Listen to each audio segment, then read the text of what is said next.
नमस्कार, आप देख रहे हैं समाचार आपके साथ। मैं हूं पराक्रम से शेखावत। बताएंगे आपको दिन भर से जुड़ी महत्वपूर्ण खबरें। शुरुआत करेंगे सुर्खियों के साथ। प्रधानमंत्री नरेंद्र मोदी गुरुवार को करेंगे पुणे का दौरा। प्रधानमंत्री भूमिगत मेट्रो कॉरिडोर का करेंगे उद्घाटन। साथ ही 22,600 करोड़ रुपए से अधिक की लागत वाली विभिन्न परियोजनाओं का करेंगे उद्घाटन और शिलान्यास।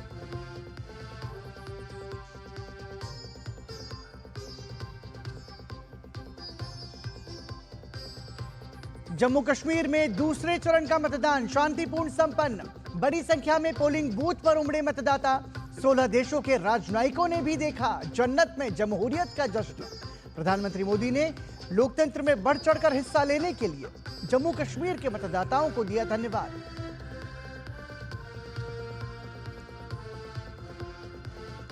प्रधानमंत्री की हरियाणा में हुंकार। दलितों पर अत्याचार और भ्रष्टाचार को लेकर कांग्रेस पर जमकर बरसे।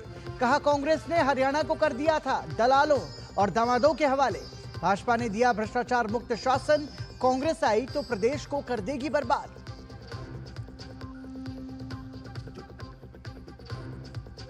मूडा लैंडस्केप मामले में फिर बड़ी कर्नाटक के मुख्यमंत्री सिद्धरामैया की मुश्किलें। अब लोकायुक्त के अधिकारी करेंगे घोटाले की जांच। भाजपा ने सिद्धरामैया के इस्तीफे की मांग को लेकर खोला मोर्चा। कार्यकर्ताओं ने मुख्यमंत्री आवास का किया घेराव।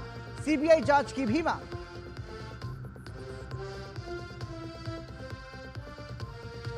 मुंबई में मूसलाधार बारिश के चलते आम जनजीवन अस्त व्यस्त। मौसम विभाग ने मुंबई, पुणे और रायगढ़ के लिए जारी किया रेड अलर्ट। बीएमसी ने सभी स्कूल कॉलेज में छुट्टी का किया ऐलान। ट्रेन और हवाई यातायात भी प्रभावित।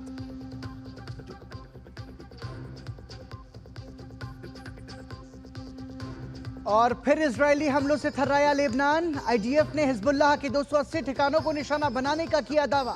51 की मौत। आईडीएफ प्रमुख ने लेबनान पर ताजा हमले को बताया सैनिकों के संभावित प्रवेश की तैयारी।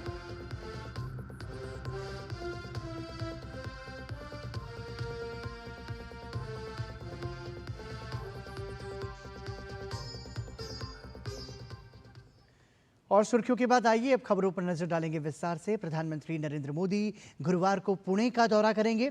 इस यात्रा के दौरान वो एक सभा को संबोधित करेंगे और एक नए भूमिगत मेट्रो कॉरिडोर का उद्घाटन भी करेंगे।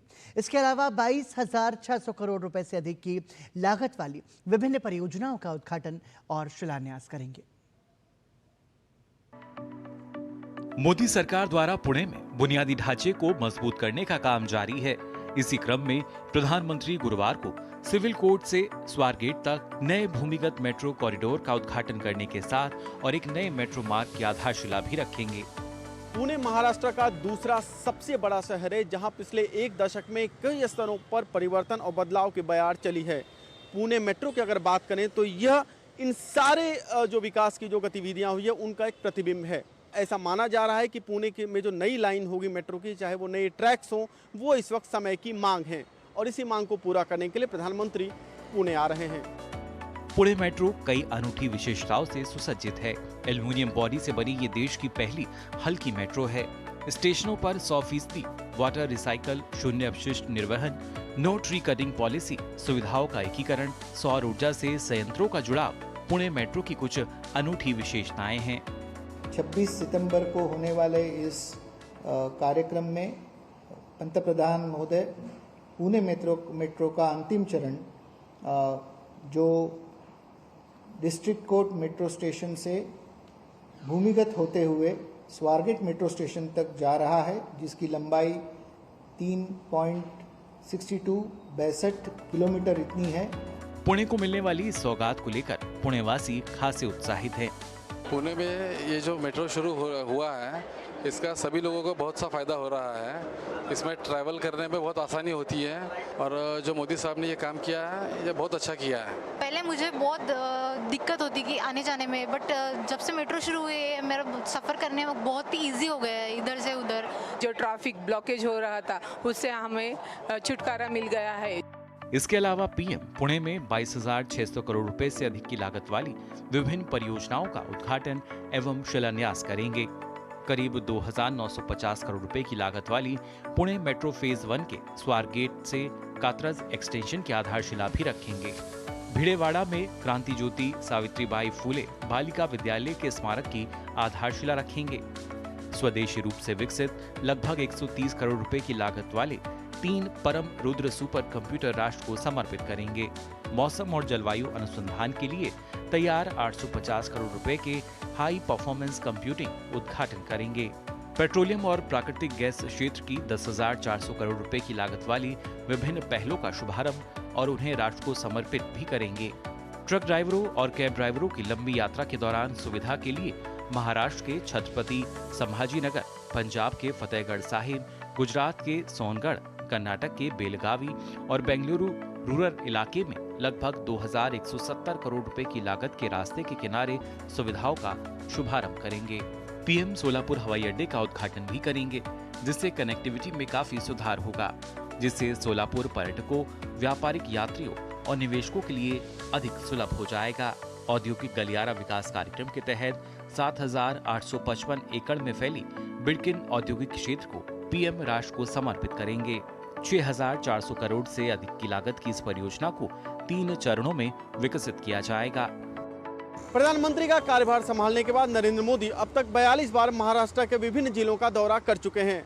लेकिन चूंकि महाराष्ट्र में कभी भी विधानसभा चुनाव की घोषणा हो सकती है, इसीलिए इस बार का दौरा न केवल विकास के दृष्टिकोण से बल्कि राजनीतिक दृष्टिकोण से भी काफी महत्वपूर्ण माना जा रहा है। अपने सहयोगी कपिल के साथ योगेश कुमार शीतल, दूरदर्शन समाचार, महाराष्ट्र।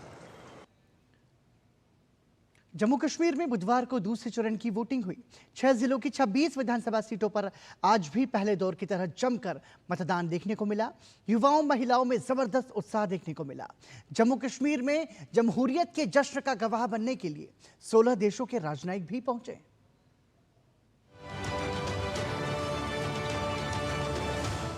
जम्मू कश्मीर विधानसभा चुनाव के दूसरे चरण के लिए 26 विधानसभा सीटों पर मतदान हुआ। मतदान सुबह 7 बजे से शाम 6 बजे तक चला। स्वतंत्र, निष्पक्ष और सुचारू मतदान सुनिश्चित करने के लिए वेबकास्टिंग सुविधा के साथ 1,056 शहरी और 2,446 ग्रामीण सहित 3,502 मतदान केंद्र स्थापित किए गए हैं। इस चरण में पूर्व मुख्यमंत्री उमर अब्दुल्ला, जेकेपीसीसी अध्यक्ष तारिक हामिद कर्रा और बीजेपी जम्मू कश्मीर प्रमुख रविंदर रैना, अल्ताफ बुखारी सहित 239 उम्मीदवारों की किस्मत दांव पर है। दूसरे चरण में जम्मू के रियासी, राजौरी और पुंछ और कश्मीर घाटी में श्रीनगर और बडगाम जिले में वोट डाले गए। 15,500 से अधिक कश्मीरी प्रवासी मतदाताओं के लिए जम्मू, उधमपुर और दिल्ली में 24 विशेष मतदान केंद्र बनाए गए थे। यहाँ बड़ी संख्या में विस्थापित कश्मीरियों ने अपने मताधिकार का प्रयोग किया। शांतिपूर्ण और निष्पक्ष चुनाव के लिए प्रशासन की तरफ से भी सुरक्षा के पुख्ता बंदोबस्त किए गए थे। श्रीनगर में मतदान के लिए लोगों में गजब का उत्साह नजर आ रहा था। श्रीनगर की जादीबल विधानसभा में तो लोग वोट डालने शिकारा और नाव के सहारे पोलिंग बूथ तक आ रहे थे। यूनिस भाई, इतनी मशक्कत करके आप यहाँ वो बूथ तक आए हैं, लग रहा है कि अब लोगों का डेमोक्रेसी में, लोकतंत्र में विश्वास है और अपनी नई सरकार चुनने जा रही है। I hope so, everything will be okay, that will be good. कैसा लग रहा है 10 साल बाद वोट कास्ट करके? आप शायद पहली बार वोट कास्ट कर रहे होंगे। Exactly, we are first time. Mister Junaid Mattu, we are trying to do it best for them. मतदान को लेकर मतदाता बेहद उत्साहित नजर आए और उन्होंने आने वाली सरकार से काफी उम्मीदें भी जताई। मेरा फर्स्ट टाइम वोट है यहाँ पे। मैं स्पेशली दिल्ली से आई हूँ यहाँ पे वोट मतलब ऑप्ट करने के लिए, और इतने टाइम बाद वोट हो रहा है यहाँ पे, मतलब इलेक्शंस हो रहे हैं, तो मैं चाहती हूँ एक अच्छी सरकार आए। जम्मू कश्मीर में हो रहे दूसरे चरण का चुनाव देखने के लिए कई देशों के वरिष्ठ राजनयिकों का एक उच्च स्तरीय प्रतिनिधि मंडल बडगाम क्षेत्र के एक मतदान केंद्र पर पहुंचा। इस दौरे का उद्देश्य घाटी में चुनावी प्रक्रिया के शांतिपूर्ण संचालन और लोगों की बड़े पैमाने पर लोकतांत्रिक प्रक्रिया में भागीदारी को प्रदर्शित करना था। चुनाव आयोग ने आज जम्मू कश्मीर के दूसरे चरण के चुनाव के दौरान हो रहे मतदान का निरीक्षण किया। वो इलाके भी हैं जहां पहले कभी वोटिंग नहीं हुआ करती थी, डिफरेंट किस्म की कॉल आया करती थी, और ऊंचे ऊंचे दरख्त भी हैं, पहाड़ियाँ भी हैं, चिनार भी है। हर एक जगह में ऐसी जगहें भी हैं जहां खतरों के संकेत दिया करते थे, और आप देखेंगे अभी कि उन सब जगहों में किस तरीके से एंथुजियास्टिकली लोगों की वोटिंग हो रही है। कटरा विधानसभा के मतदान केंद्रों पर मतदाताओं की खासी भीड़ देखने को मिली। इस बार का चुनाव डेवलपमेंट को लेकर चल रहा है। जिस तरह 2014 के बाद पहली बार जम्मू कश्मीर में विधानसभा के चुनाव हो रहे हैं, तो उसके चलते हुए सब वोटरों में उत्साह है। 370 टूटने के बाद देखो आपने हजारों यात्री, लाखों, मिली 1 करोड़ यात्रा रद्द कर रही है। यात्री बड़ी श्रद्धा से आ रहा है। उग्रवाद बिल्कुल खत्म हो गया है। एक नए जम्मू कश्मीर में, एक नए सूरज के किरण के अंदर हमको मतदान करने का आज मौका मिल रहा है। कश्मीर घाटी में महिला और युवा मतदाताओं ने लोकतंत्र के महापर्व में जमकर हिस्सा लिया। सबसे पहले आपका शुक्रगुजार हूं कि आप इतने दूर से इस पहाड़ी एरिया में आए हो। आज तक कोई न्यूज वाला यहाँ नहीं पहुँचा, कभी भी नहीं हमने देखा। कोई न्यूज वाला देखा हमने यहाँ पे? ये पहला न्यूज चैनल है जो डीडी न्यूज जहाँ पे पहुँचा। आप कैमरा व्यू करके देखा, पहाड़ी एरिया है, यहाँ पर तो कोई आज तक आता ही नहीं है। और सबसे पहले मैं ये बात बोलूंगा, ये इलेक्शन आया है इसलिए हम सब यूथ, ये सब जवान, सब माए बहनें यहाँ वोट डालने के लिए आए, बदलाव चाहते हैं। आर्टिकल 370 हटने के बाद मतदान के लिए लोगों में जो उत्साह और जोश दिखाई दे रहा है, वह स्पष्ट करता है कि जम्मू कश्मीर के लोग लोकतंत्र में अपना विश्वास, अपना भरोसा जता रहे हैं। श्रीनगर से रमा त्यागी, निशांत राय के साथ जम्मू से धीरज और आमरेंद्र की रिपोर्ट।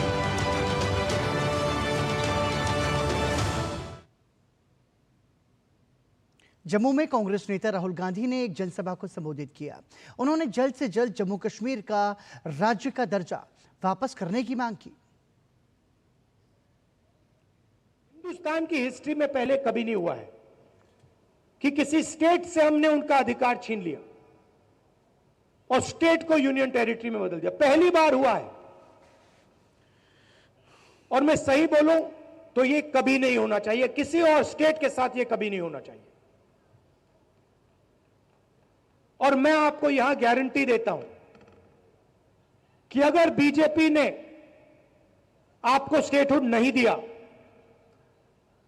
तो हम विपक्ष में हैं, हम इंडिया गठबंधन का पूरा दम आपको स्टेटहुड दिलवाने में लगा देंगे।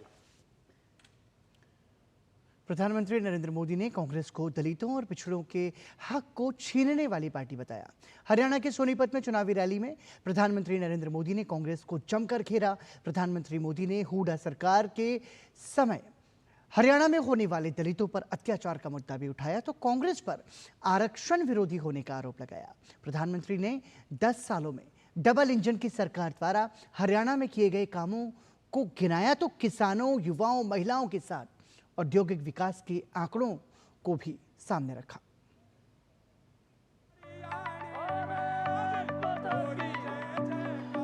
हरियाणा विधानसभा चुनाव में आज भाजपा की ओर से सबसे बड़े स्टार प्रचारक प्रधानमंत्री नरेंद्र मोदी ने मोर्चा संभाला। पीएम मोदी ने बीजेपी की डबल इंजन सरकार द्वारा बीते 10 साल में हरियाणा में किए गए कामों को गिनाया तो कांग्रेस पर जमकर बरसे। पीएम मोदी ने सोनीपत में चुनावी रैली को संबोधित करते हुए कांग्रेस की पूर्ववर्ती हुड्डा सरकार पर दलितों के खिलाफ काम करने का आरोप लगाया। पीएम मोदी ने कहा कि कांग्रेस सरकार के समय हरियाणा में दलितों पर अत्याचार होते थे, जिसे कांग्रेस का संरक्षण प्राप्त था। जब हुड्डा जी यहाँ सीएम हुआ करते थे तब ऐसा कोई साल नहीं था जब दलितों के साथ अन्याय नहीं होता था। अनेक दलितों को जान से हाथ धोना पड़ा। दलित परिवारों की बहु बेटियों पर अत्याचार होते थे। हर कोई जानता था कि दलितों के खिलाफ इस घिनौने खेल को कांग्रेस ही खाद पानी देती है। ये आज हरियाणा का दलित समाज एक बार फिर हरियाणा के अंदर कांग्रेस का जो ड्रामा चल रहा है उसे देख रही है। बीते दिनों दलित कांग्रेस नेता कुमारी शैलजा पर कांग्रेस के बड़े नेताओं द्वारा की गई अपमानजनक बातों पर इशारों में जिक्र करते हुए पीएम मोदी ने कहा कि कांग्रेस में दलितों का अपमान होता है। वहीं पीएम मोदी ने कांग्रेस को आरक्षण के मुद्दे पर भी जमकर घेरा और कहा कि कांग्रेस के शाही परिवार के डीएनए में ही आरक्षण का विरोध है। पीएम मोदी ने कांग्रेस की सरकारों पर राज्यों में अस्थिरता फैलाने का भी आरोप लगाया। सिलसिलेवार तरीके से गिनाया कि किस तरह से कांग्रेस के नेता निजी हित के चलते जनता के हितों के साथ समझौता करते हैं। प्रधानमंत्री नरेंद्र मोदी ने कहा कि बीते 10 साल में हरियाणा में बीजेपी की सरकार और उसके मुख्यमंत्री पर भ्रष्टाचार का एक भी आरोप नहीं लगा, लेकिन कांग्रेस की सरकार ने हरियाणा को भ्रष्टाचार का अड्डा बना दिया था। कांग्रेस ने हरियाणा को दलालों और दामादों के हवाले कर दिया था। कांग्रेस ने हरियाणा को दलालों और दामादों के हवाले कर दिया था। दलालों और दामादों से बचना है तो कमल ही बचाएगा। हरियाणा में एक भी नौकरी ऐसी नहीं थी, ये 10 साल पहले की कथा है, एक भी नौकरी ऐसी नहीं थी जिसमें खर्ची और पर्ची न चलती हो। सरकारी ठेकों में जमकर भ्रष्टाचार होता था। प्रधानमंत्री नरेंद्र मोदी ने किसानों, युवाओं, महिलाओं के लिए किए जा रहे प्रयासों को गिनाते हुए हरियाणा के लिए एक दशक में किए गए कामों का लेखा जोखा भी जनता के सामने रखा। पीएम मोदी ने बाबा साहब की विचारधारा पर चलकर औद्योगिक विकास करने की अपनी मुहिम का जिक्र किया, जिसके चलते समाज के पिछड़े वर्ग को इसका फायदा मिल रहा है। तो ये भी गिनाया कि कैसे हरियाणा में औद्योगिक विकास किया गया है। उन्होंने कहा कि अगर कांग्रेस गलती से हरियाणा में आ गई तो राज्य को फिर से पीछे ले जाने का काम करेगी। जहां भ्रष्टाचार होगा वहां दुनिया का कोई देश, कोई भी निवेश करने वाला, कोई भी कारखाना लगाने वाला हरियाणा की धरती पर आएगा क्या? तो हरियाणा का नुकसान होगा कि नहीं होगा? हरियाणा में निवेश नहीं आएगा तो नौजवानों को नौकरी कैसे मिलेगी? कांग्रेस को वोट देना यानी हरियाणा की स्थिरता और विकास को दांव पर लगाना है, बर्बादी के दरवाजे खोलना है। पीएम मोदी ने सोनीपत में भाजपा के संकल्प पत्र का ब्यौरा भी पेश किया, जिसके तहत मौजूदा चुनाव में बीजेपी ने कई वायदे किए हैं। पीएम मोदी ने इन वायदों को पूरा करने की गारंटी भी दी। हरियाणा के गोहाना में कांग्रेस पार्टी पर प्रधानमंत्री नरेंद्र मोदी ने जमकर हमला किया। प्रधानमंत्री का कहना है कि कांग्रेस पार्टी करप्शन की जननी है और कांग्रेस पार्टी में करप्शन ऊपर से लेकर नीचे तक फैला हुआ है। 10 साल पुराने हुड्डा राज का भी उन्होंने जिक्र किया कि किस तरीके से दलितों के ऊपर अत्याचार होते थे। कैमरामैन जगमोहन के साथ नीरज सिंह, डीडी न्यूज, गोहाना, सोनीपत। कर्नाटक के चर्चित मुडालैंड स्कैम मामले में मुख्यमंत्री सिद्धरामैया को एक और बड़ा झटका लगा है। कर्नाटक हाईकोर्ट से उनकी याचिका खारिज होने के बाद अब बेंगलुरु की विशेष अदालत ने सिद्धरामैया के खिलाफ जांच के आदेश दे दिए हैं। उधर सिद्धरामैया के इस्तीफे की मांग को लेकर भाजपा ने मुख्यमंत्री आवास का घेराव किया और पूरे मामले की सीबीआई जांच की मांग की। कर्नाटक में उनकी सरकार है, जरा देखिए, अभी तो 2 साल हुए हैं, क्या हाल करके रखा है। वहां कांग्रेस के मुख्यमंत्री उन पर जमीन घोटाले के आरोप लगे हैं। जब इसकी जांच शुरू हुई तो कर्नाटका के मुख्यमंत्री हाईकोर्ट चले गए। हाईकोर्ट ने भी उनको एक और डंडा मारा।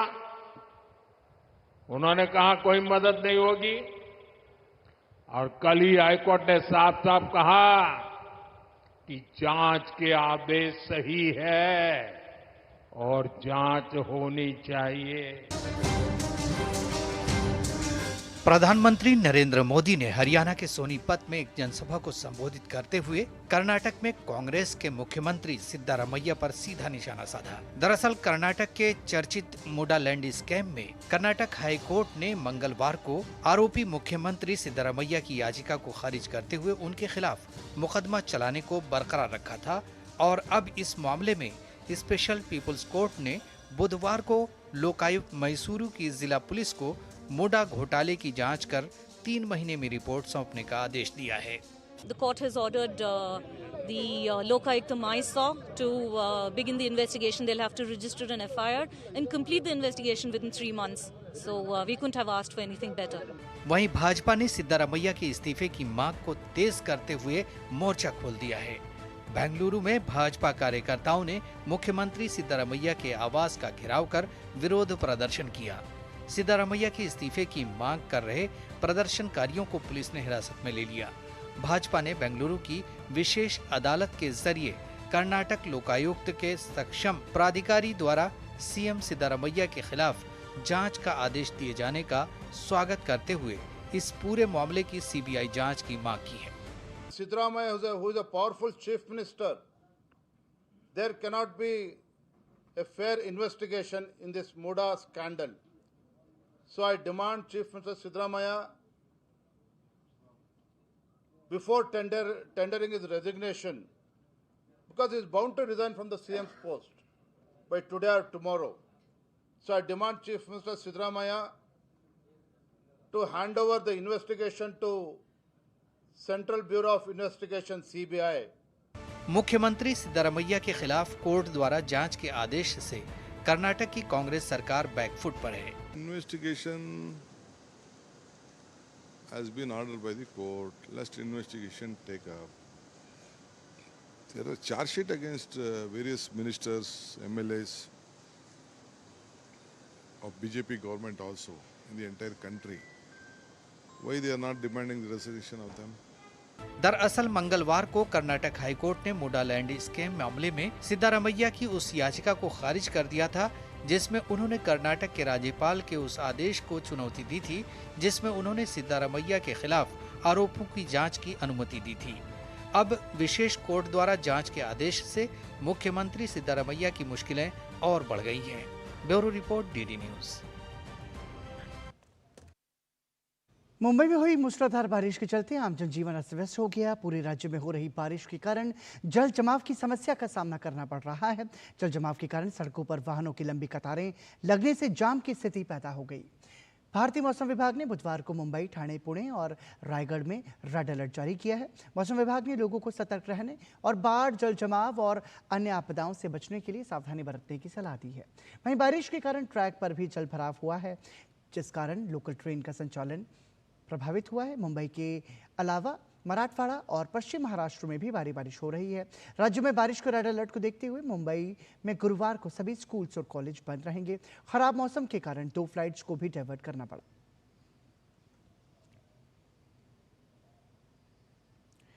नई दिल्ली में आयोजित एक प्रेस कॉन्फ्रेंस में केंद्रीय पत्तन, पोत परिवहन और जलमार्ग मंत्री सर्बानंद सोनोवाल ने पहले 100 दिनों के दौरान मंत्रालय की हासिल की गई उपलब्धियों को सामने रखा। सम्मेलन में मैरीटाइम इंडिया विजन 2030 और मैरीटाइम अमृतकाल विजन 2047 के दृष्टिकोण को रेखांकित किया गया। केंद्रीय पत्तन, पोत परिवहन और जलमार्ग मंत्री सर्बानंद सोनोवाल ने मोदी सरकार के तीसरे कार्यकाल के पहले 100 दिनों के दौरान मंत्रालय की उपलब्धियों को बताते हुए कहा कि अगले 5 वर्षों में प्रभावशाली 40 मिलियन TEU तक पहुंचने के लिए कंटेनर हैंडलिंग का प्रोजेक्ट किया जाएगा, जिससे देश भर में 2 मिलियन रोजगार के अवसर पैदा होंगे। JNPA आने वाले महीनों में 10 मिलियन TEU के कंटेनर हैंडलिंग क्षमता हासिल करने वाला पहला भारतीय बंदरगाह बनने जा रहा है। ग्रेट निकोबार द्वीप के गलेथिया खाड़ी में अंतर्राष्ट्रीय कंटेनर शिपमेंट पोर्ट बनाया जा रहा है, जो एक प्रमुख ट्रांसशिपमेंट हब के रूप में काम करेगा। गलाथिया बे का भी कैपेसिटी होंगी 16 मिलियन TEUs कंटेनर। ये 2 पोर्ट मिलाकर आप भारत सरकार के अधीन में 14 मेजर पोर्ट होंगे और अगली 5 साल में हमारे कंटेनर हैंडलिंग कैपेसिटी 2 गुना बढ़ेगा। अब 20 मिलियन TEUs है और 5 साल का बाद by 2030 it would be 40 million TEUs plus. Gujarat, Maharashtra, Kerala, Andhra Pradesh और ओडिशा में जहाज निर्माण और जहाज मरम्मत क्लस्टर स्थापित किए जाएंगे। हाइड्रोजन विनिर्माण हब की स्थापना के लिए DPA और VOCPA में 3,900 एकड़ भूमि आवंटित की गई है। इससे आने वाले वर्षों में 5 लाख करोड़ के निवेश का अनुमान है। अगले दिनों में हमारे पोर्ट शिपिंग वाटरवेज एक लीडिंग हमारे मैरीटाइम नेशन के हिसाब से देश को आगे बढ़ाने के लिए अलग अलग वर्टिकल में जो भी कदम उठाने के लिए हमने निश्चित की है, इस पर हम लोगों ने काफी सफलता प्राप्त की है। उन्होंने कहा कि प्रमुख बंदरगाहों के प्रदर्शन में सुधार हुआ है और 2024 में यातायात में 4.87% की वृद्धि हुई है। उन्होंने 21वीं सदी में भारत की पहली प्रमुख बंदरगाह परियोजना वाधवन बंदरगाह की नींव पर जोर दिया, जो 298 MMTPA की क्षमता के साथ सभी मौसमों के लिए सबसे बड़े गहरे पानी वाले बंदरगाहों में से एक बनने के लिए तैयार है। इस मेगा पोर्ट से 1.2 मिलियन रोजगार के अवसर पैदा होने की उम्मीद है। Doctor Chandrashekhar, DD news. Make in India को लॉन्च हुए 10 साल पूरे हो गए हैं। कैसा रहा इन 10 सालों का सफर और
we have focused on those products where our import dependency was high to promote the manufacturing and domestic availability of those products. We believe that international trade is important, very often necessary, because every country has their own competitive and comparative advantages. So imports per se is not bad. We are looking at larger engagement with the world, both in import and export, so that products where we have the edge, we are able to make and sell across the world. इन 10 वर्षों में भारत ने ऐसे नए आयाम बनाए हैं और एक नया आत्मविश्वास आया है। आप चाहे वंदे भारत की डिज़ाइन मैन्युफैक्चरिंग देखें, चाहे आप डिफेंस में डिज़ाइन और मैन्युफैक्चरिंग देखें, चाहे आप किसी भी सेक्टर में देखें, टेलीकॉम में जिस सेक्टर में कभी सोच भी नहीं सकते थे, उस सेक्टर में भी आज अपने भारत का बना हुआ 4G, 5G और टेलीकॉम के इक्विपमेंट मोबाइल भारत में बनने लगे। आइए विभिन्न क्षेत्रों पर मेक इन इंडिया पहल के सकारात्मक प्रभावों पर एक नजर डालें। केंद्र सरकार ने वृद्धिशील उत्पादन के आधार पर इलेक्ट्रॉनिक्स, फार्मास्यूटिकल्स, टेक्सटाइल और ऑटोमोबाइल जैसे 14 क्षेत्रों में PLI योजना की शुरुआत की, जिससे करीब 8.5 लाख लोगों को रोजगार मिला। सरकार ने रक्षा, रेलवे, बीमा, दूरसंचार जैसे क्षेत्रों में प्रत्यक्ष विदेशी निवेश नियमों में छूट दी, जिससे FDI सीमा बढ़ी। दिल्ली मुंबई औद्योगिक गलियारा, चेन्नई मुंबई औद्योगिक गलियारा और अमृतसर कोलकाता गलियारा जैसे औद्योगिक गलियारों के साथ साथ आधुनिक स्मार्ट शहरों का भी विकास हुआ। इलेक्ट्रिक मोबिलिटी को बढ़ावा देने के लिए हाइब्रिड और इलेक्ट्रिक वाहनों के तेजी से अपनाने और विनिर्माण योजना की शुरुआत की गई। सरकार ने नई विनिर्माण इकाइयों के लिए कॉर्पोरेट कर की दरों में भी कमी की। सरकार ने मेगा इन्वेस्टमेंट टेक्सटाइल पार्क मित्र को लॉन्च किया और वैश्विक स्तर पर सबसे बड़े कपड़ा निर्यातक के रूप में अपनी स्थिति को मजबूत किया। भारत में 29 मौजूदा श्रम कानूनों को 4 श्रम संहिताओं में समेकित करके श्रम कानूनों को सरल बनाया गया, जिसमें मजदूरी, औद्योगिक संबंध, सामाजिक सुरक्षा और व्यावसायिक सुरक्षा है। निर्यातित उत्पादों पर शुल्क और करों में छूट की नीति को अपनाकर भारतीय वस्तुओं को अंतर्राष्ट्रीय बाजारों में अधिक प्रतिस्पर्धी बनाया गया। सेमीकंडक्टर विनिर्माण क्षेत्र में 1.5 लाख करोड़ रुपए से अधिक का निवेश हुआ। आज भारत की साख पहले से कहीं ज्यादा मजबूत है। इसमें तेजी, ऊर्जा और बेहतर भविष्य की उम्मीद साफ दिखाई देती है। मेक इन इंडिया निवेश के दरवाजे खोल रहा है। कई उद्यम इस मंत्र को अपना रहे हैं। दुनिया का सबसे बड़ा लोकतंत्र दुनिया की सबसे शक्तिशाली अर्थव्यवस्था बनने की राह पर अग्रसर है। भारत आज दुनिया का दूसरा सबसे बड़ा फोन उत्पादक देश है।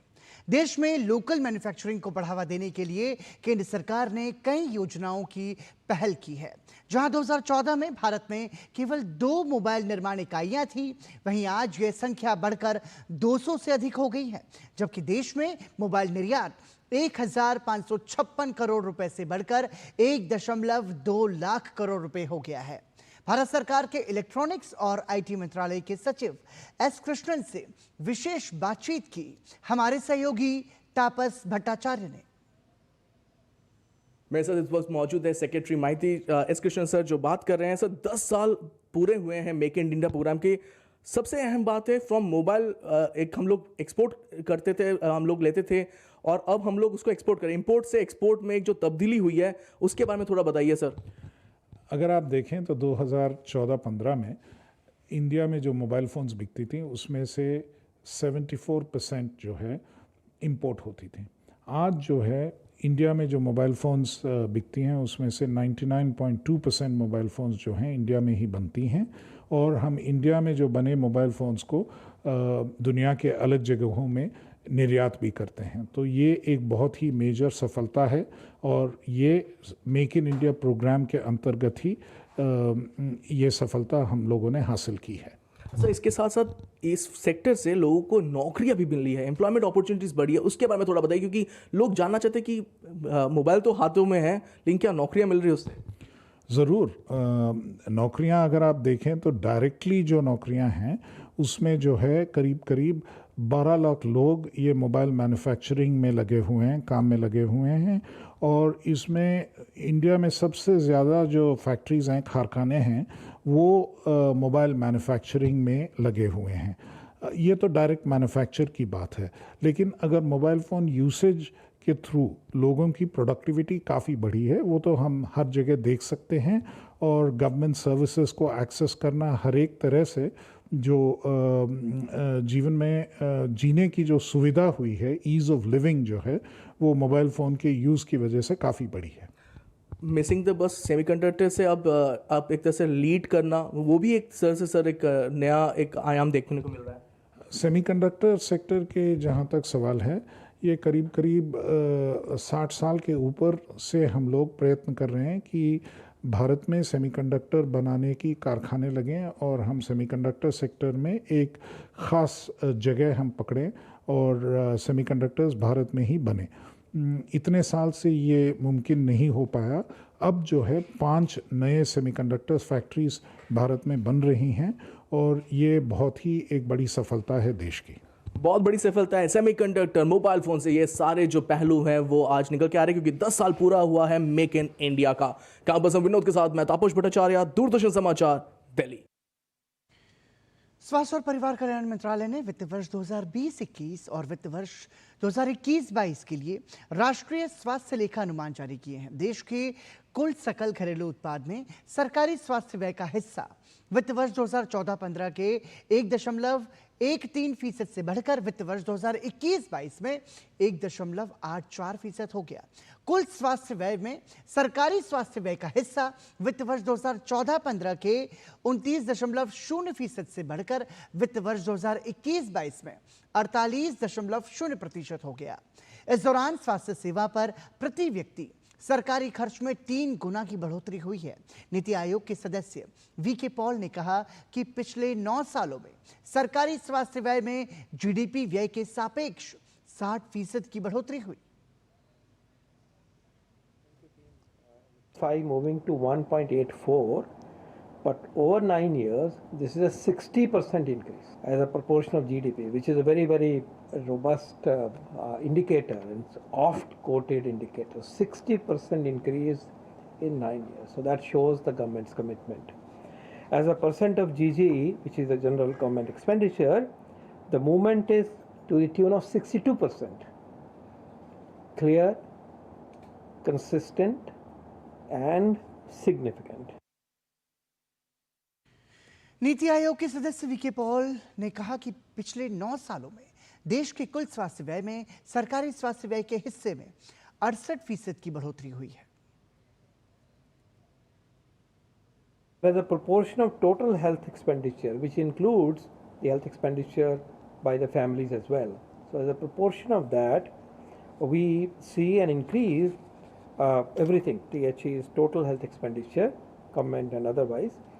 There is a government expenditure component is now risen by 68%, from 28.6% to 48.1%. So one headline is clearly the way the government expenditure on health has moved.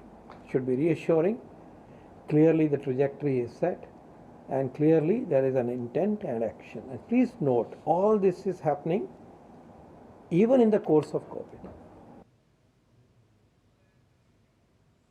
DRDO यानी कि रक्षा अनुसंधान और विकास संगठन ने भारतीय प्रौद्योगिकी संस्थान दिल्ली के शोधकर्ताओं के साथ मिलकर advanced ballistic for high energy defence नामक हल्के वजन की बुलेट प्रूफ जैकेट बनाई है।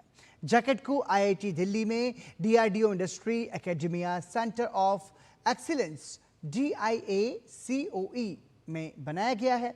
जैकेट में इस्तेमाल होने वाले कवच प्लेटों ने सभी सुरक्षा मानदंडों को पार कर लिया है। इसके विभिन्न मॉडल्स का न्यूनतम वजन 8.2 से लेकर अधिकतम 9.5 किलोग्राम तक है। जैकेट के आगे और पीछे दोनों तरफ सुरक्षा प्लेटें लगी हैं, जिससे यह 360 डिग्री तक सुरक्षा प्रदान करेगी। DRDO अध्यक्ष डॉक्टर समीर वी कामत ने इस सफलता के लिए वैज्ञानिकों को बधाई दी है।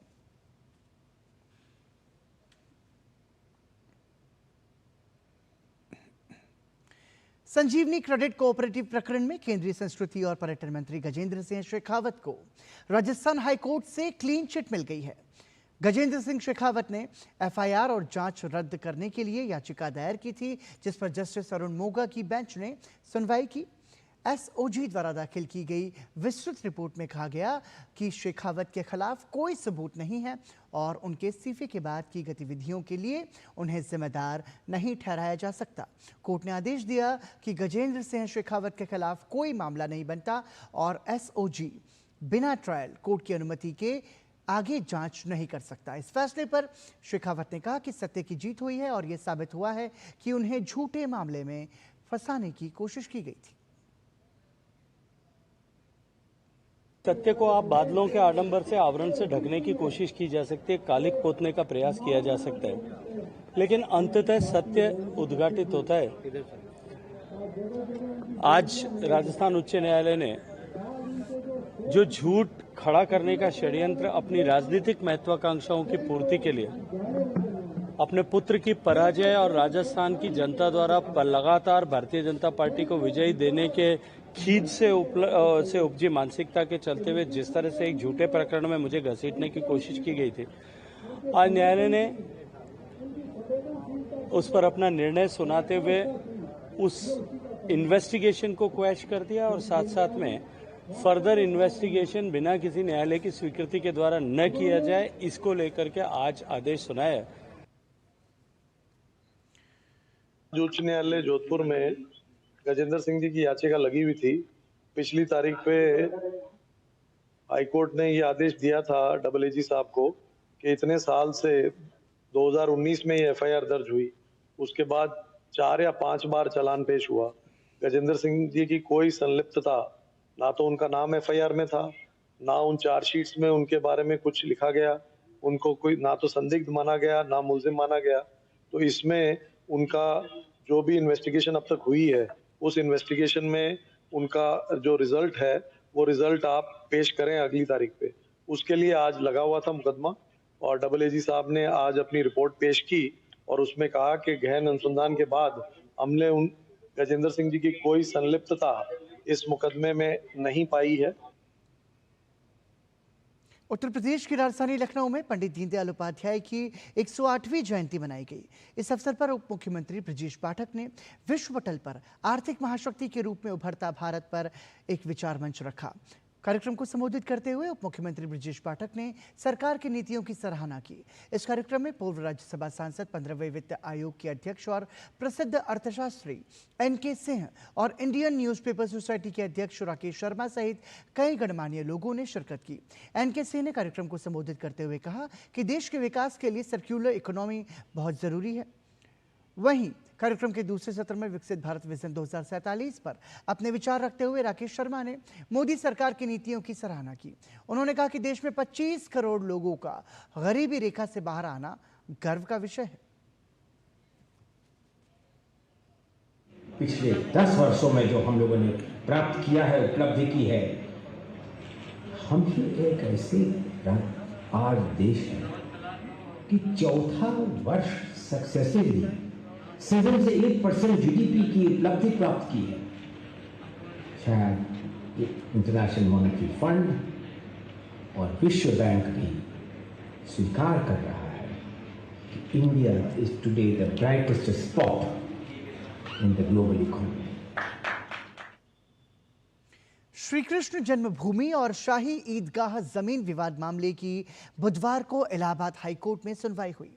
सुनवाई के दौरान हिंदू पक्ष के अधिवक्ताओं ने अपनी दलीलें पेश की। इस मामले में वाद बिंदु तय करने से पहले मस्जिद पक्ष की तरफ से रिकॉल एप्लीकेशन दी गई। वहीं वाद संख्या 3 में आगरा स्थित शाही ईदगाह मस्जिद के ASI सर्वेक्षण की मांग पर कोर्ट ने ASI और मंदिर पक्ष को 30 सितंबर तक अपना जवाब दाखिल करने को कहा। यह आदेश न्यायमूर्ति मयंक कुमार जैन की एकल पीठ ने दिया। बता दें कि हिंदू पक्ष के कुल 18 याचिकाओं की पोषणीयता पर सुनवाई हो रही है। वादी पक्ष के अधिवक्ताओं ने कहा कि मस्जिद पक्ष चाहता है कि सभी मामलों को अलग अलग सुना जाए, जबकि कोर्ट सभी 15 सिविल वादों की एक साथ सुनवाई करने का फैसला दे चुका है। पूर्व में मस्जिद पक्ष ने CPC के आदेश 7 नियम 11 के तहत सिविल वाद को ही चुनौती दी थी। अब मामले की अगली सुनवाई 30 सितंबर को होगी।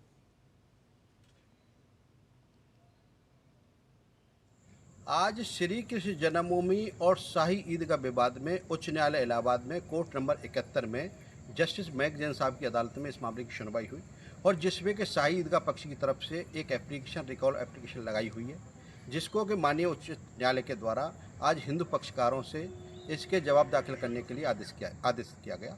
तो अब 30 तारीख तक सभी जो केस क्लब कर दिए गए थे उसका ऑब्जेक्शन शाही ईदगाह पक्ष ने किया है और उनका कहना है कि ये क्लब नहीं किए जाने चाहिए। इस तरह की एक रिकॉल एप्लीकेशन उनके द्वारा लगाई गई है और माननीय उच्च न्यायालय के द्वारा हिंदू पक्ष को यह आदेशित किया गया है कि हिंदू पक्षकार अपना जवाब 30 सितंबर तक दाखिल करते हैं। बलरामपुर जिले के उतरौला से पूर्व सपा विधायक आरिफ अनवर हाशमी पर ईडी ने कार्रवाई करते हुए सपा पूर्व विधायक की बलरामपुर, गोंडा और लखनऊ की 8.24 करोड़ की संपत्ति को कुर्क किया है। आरिफ अनवर हाशमी की इससे पहले 2023 तक प्रशासन ने 115.87 करोड़ की संपत्ति कुर्क कर चुकी है। इससे पहले इनकी पेट्रोल पंप, कई जमीन और मकान को भी सील कर दिया गया था। इसके साथ ही कुछ का ध्वस्तीकरण भी किया गया था। ईडी मनी लॉन्ड्रिंग केस में जांच कर रही थी, जिसके बाद ये कार्रवाई हुई है। पुलिस अधीक्षक बलरामपुर विकास कुमार ने बताया कि जो संपत्ति कुर्क की गई थी उन सभी के दस्तावेज हमने ईडी को दे दिया था।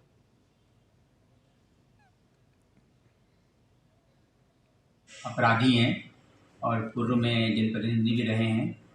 इनके विरुद्ध जनपद पुलिस लगातार कार्रवाई कर रही है। इनके विरुद्ध कई मुकदमे लिखे हुए हैं और गैंगस्टर का अभियोग भी इनके विरुद्ध लिखा हुआ है। इसमें जनपद पुलिस ने इनकी सारी संपत्तियां कुर्क की हैं और उसके बाद जनपद पुलिस ने इसकी सूचना इन्फोर्समेंट डायरेक्टरेट को भी दिया था कि वो भी अपने स्तर से जांच करके इसमें कार्रवाई करें। जो संपत्तियां हमने कुर्क की थी उन सभी के दस्तावेज हमने ईडी को भेजा था और उसी के अंतर्गत ईडी ने वो सभी जो कुर्की हुई थी वो सभी प्रॉपर्टी को PMLA एक्ट के अंतर्गत भी कुर्क किया है। छत्तीसगढ़ के बस्तर में नक्सलियों का दंश झेल रहे परिवारों ने दिल्ली में राष्ट्रपति और गृह मंत्री से मुलाकात कर अपनी समस्या से अवगत कराया। इस मुलाकात के दौरान अमित शाह ने इन परिवारों को आश्वासन दिया कि छत्तीसगढ़ जल्द ही नक्सल मुक्त कर दिया जाएगा। रायपुर वापस लौटने पर ये तमाम परिवार खुश नजर आए। हमारे संवाददाता अंकित मिश्रा ने नक्सलियों से पीड़ित परिवारों से बातचीत की।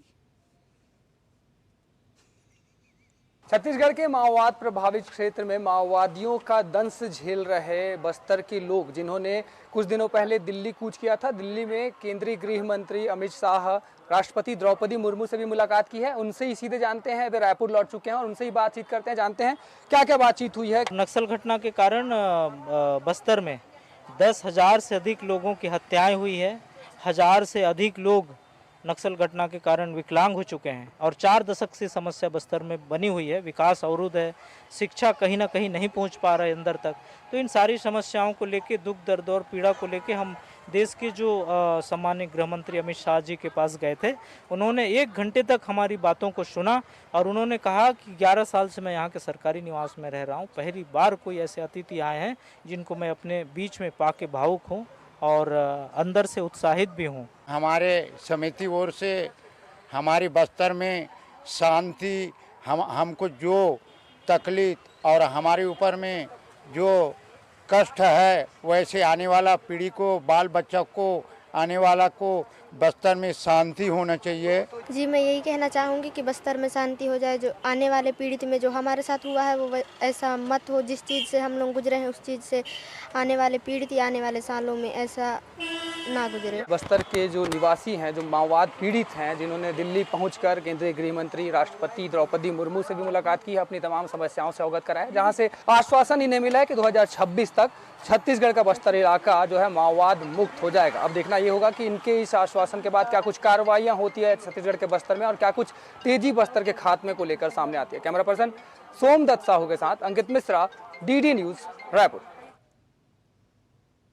छत्तीसगढ़ के रायगढ़ जिले से लव जिहाद का एक मामला सामने आया है। त्रिपुरा राज्य की रहने वाली महिला ने रायगढ़ जिला कलेक्ट्रेट में लव जिहाद की शिकायत दर्ज कराई है। पीड़िता का आरोप है कि कश्मीर के रहने वाले रियाज अहमद ने गुलशन बनकर उससे प्रेम के झूठे जाल में उसे फंसाया और धर्म परिवर्तन करने का दबाव बनाया। रायगढ़ के कलेक्टर परिसर में त्रिपुरा की रहने वाली पीड़िता अपने बच्चों को लेकर पहुंची। रियाज अहमद ने गुलशन बनकर शादी की। सोशल मीडिया पर गुलशन बनकर रियाज ने महिला से पहचान बनाई। गुलशन ने खुद को हिंदू बताकर शादी की। पोल जब खुली तब वह महिला को जम्मू कश्मीर में अपने गांव ले गया।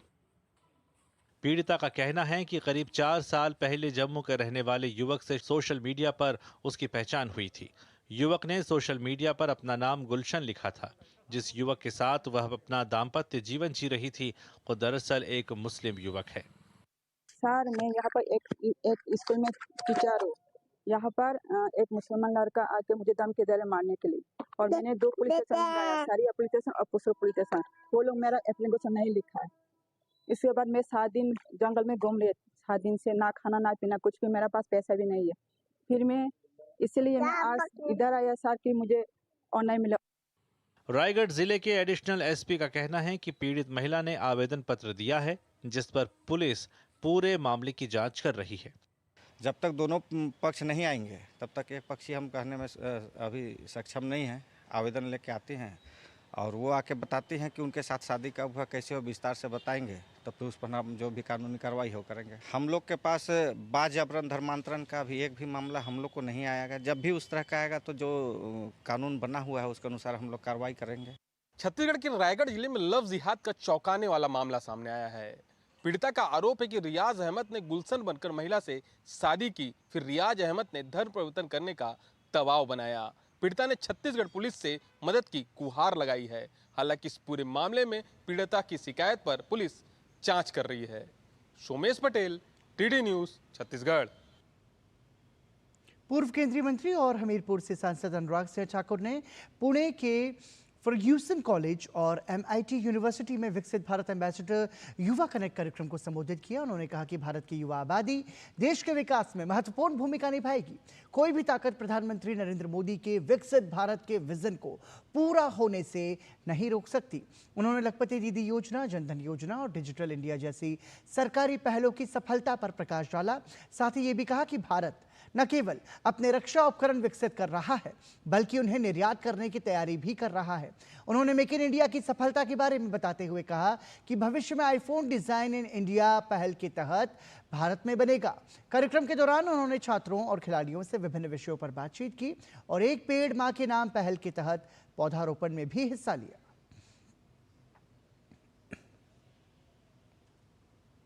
1947 से पहले जो युवा थे उन्होंने स्वतंत्रता संग्राम का सपना देखा, उसमें हिस्सा लिया, उन्होंने देश के लिए बलिदान दिया। स्वतंत्रता संग्राम के लिए आपको विकसित भारत के लिए योगदान देना है। उन्होंने जान दी स्वतंत्रता के लिए, आपको विकसित भारत के लिए जीना है। क्योंकि ये कोई सरकारी योजना नहीं है, ये तो एक संकल्प है जो हर भारतीय को लेना है और हमें इसको आगे लेकर जाना है। केंद्रीय वाणिज्य और उद्योग मंत्री पीयूष गोयल ने 19वीं भारत ऑस्ट्रेलिया संयुक्त मंत्री स्तरीय आयोग की बैठक में भाग लिया। ये बैठक बुधवार को ऑस्ट्रेलिया में आयोजित हुई, जहां पीयूष गोयल ने ऑस्ट्रेलिया के व्यापार और पर्यटन मंत्री डॉन फेरेल के साथ बैठक की सह-अध्यक्षता की। बैठक के दौरान दोनों देशों ने द्विपक्षीय आर्थिक संबंधों को बढ़ाने के तरीकों पर चर्चा की। इसके तहत दोनों देशों द्वारा संयुक्त रूप से व्यापार और निवेश के अवसरों पर जोर देने को लेकर विचार विमर्श किया गया। वहीं वाणिज्य मंत्री पीयूष गोयल ने सिडनी में निवेश, व्यापार, प्रौद्योगिकी और पर्यटन कार्यालय खोलने की घोषणा की। इस कार्यालय का प्राथमिक कार्य दोनों पक्षों के निवेशकों और व्यवसायों के बीच व्यापार संबंधी मुद्दों को सुगम बनाना है। साथ ही उन्होंने दोनों देशों के बीच अभूतपूर्व स्तर के विश्वास और मित्रता पर भी जोर दिया। वहीं इस बैठक को लेकर केंद्रीय मंत्री पीयूष गोयल ने सोशल मीडिया प्लेटफॉर्म एक्स पर लिखा, हमने 2030 तक द्विपक्षीय व्यापार में $100 बिलियन के अपने साझा लक्ष्य को प्राप्त करने के लिए व्यापार संबंधों को मजबूत करने पर ध्यान केंद्रित किया। हमने ECTA कार्यान्वयन की भी समीक्षा की, व्यापक आर्थिक सहयोग समझौते, WTO मुद्दों की प्रगति पर चर्चा की।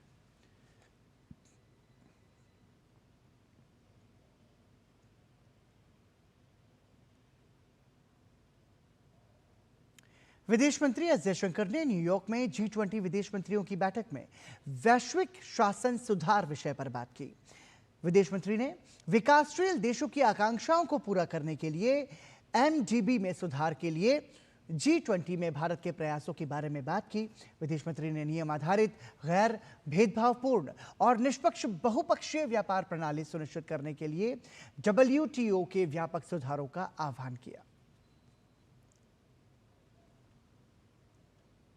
वित्त मंत्री निर्मला सीतारमण AIIB के बोर्ड ऑफ गवर्नर्स की 9वीं वार्षिक बैठक के सिलसिले में उज्बेकिस्तान के दौरे पर हैं।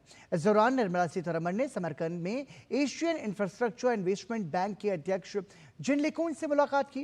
निर्मला सीतारमण ने बैंक के सफलतापूर्वक संचालन के लिए जिन लिकून को बधाई दी। साथ ही उन्होंने कहा कि पिछले 9 वर्षों के छोटे से समय में ऋण देने का काम तेजी से हुआ। निर्मला सीतारमण ने कहा कि बैंक को आगे भी सदस्य देशों, खासकर कम आय वाले देशों को वित्तीय संसाधनों का लाभ उठाने की सुविधा प्रदान करनी चाहिए। वहीं जिन लिकून ने बैंक के प्रशासन और विकास में भारत के योगदान की सराहना की। बता दें कि एशियन इंफ्रास्ट्रक्चर इन्वेस्टमेंट बैंक का भारत दूसरा सबसे बड़ा शेयरधारक और सबसे बड़ा ग्राहक है।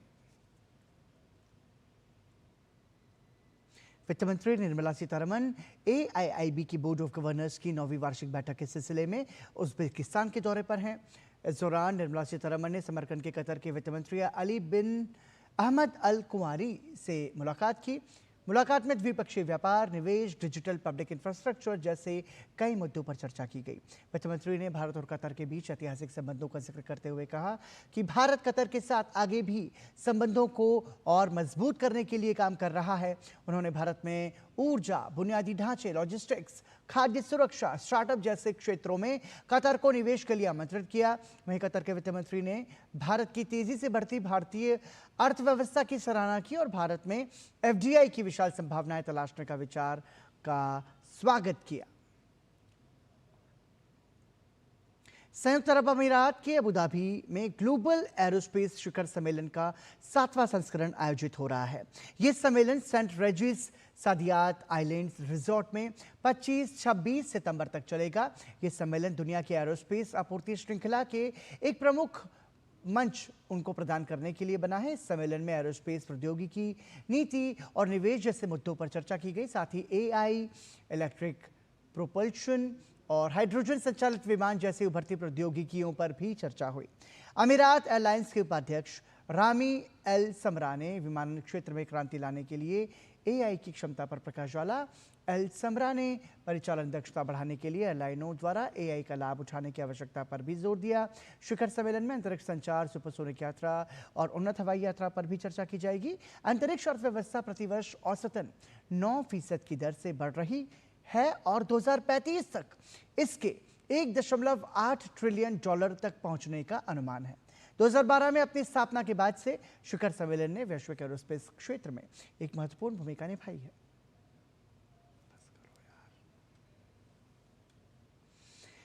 अबू धाबी के ग्लोबल एरोस्पेस शिखर सम्मेलन में एयर इंडिया के मुख्य व्यवसाय अधिकारी केल्विन सीओव ने कहा कि भारत हवाई यात्रा के क्षेत्र में तेजी से विकास कर रहा है। उन्होंने एविएशन क्षेत्र में इनोवेशन और सस्टेनेबिलिटी पर जोर देने की बात कही। 10% of the populations have been on the flight, so there is a really big growth in this sector. We're here to make sure that we do have sustainability in the aviation world, because as we all fly, we want to also contribute to the environment. It is very important for us to get the innovation right now, the sustainability right now, so that we can fly for longer time forward. और आपको बता दें कि air India के वरिष्ठ उपाध्यक्ष बलजिंदर पाल ने कहा कि भारत एविएशन सेक्टर में तेजी से ग्रोथ कर रहा है। उन्होंने कहा कि अबू धाबी वैश्विक एरोस्पेस शिखर सम्मेलन हमारे लिए महत्वपूर्ण है। In India, we are having a very significant growth in aviation. With the third largest market. Having implemented the innovative solutions in India on aircraft cleaning, we are exploring opportunities in the UAE region, and we are expecting to meet stakeholders here. It's an important summit for us. We are getting good response, and we are looking forward to meet airline clients here and explore further business opportunities. देश भर में स्वच्छता अभियान के अवसर पर 17 सितंबर से स्वच्छता ही सेवा अभियान मनाया जा रहा है। इसी कड़ी में दिल्ली स्थित सूचना भवन में स्वच्छता की शपथ ली गई और एक पेड़ मां के नाम अभियान के तहत केंद्रीय सूचना और प्रसारण मंत्री अश्विनी वैष्णव द्वारा पौधारोपण भी किया गया। प्रधानमंत्री श्री नरेंद्र मोदी जी ने जिस दिन लाल किले की प्राचीर से पूरे भारतवर्ष को, हम सभी भारतवासियों को एक प्रेरणा दी कि हम सब अपने परिवेश को, हम अपने आसपास के एरिया को, अपने कार्यस्थल को सब स्वच्छ रखें। इसी कड़ी में मिनिस्ट्री ऑफ इंफॉर्मेशन ब्रॉडकास्टिंग के सूचना भवन में हम सभी ने स्वच्छता की प्लेज ली और साथ ही एक बहुत ही बड़ा इमोशनल काम किया, जो कि एक पेड़ माँ के नाम, ये एक ऐसा जन भागीदारी का काम है जिसमें पूरे देश में करोड़ों की संख्या में पेड़ लगे हैं और पूरे भारत के हमारे पर्यावरण को बचाने के लिए बहुत बड़ा ये अभियान है। और इसी के साथ ही समाचार में अभी के लिए इतना ही, लेकिन देश और दुनिया की बाकी खबरों के लिए देखते रहिए DD न्यूज़। नमस्कार।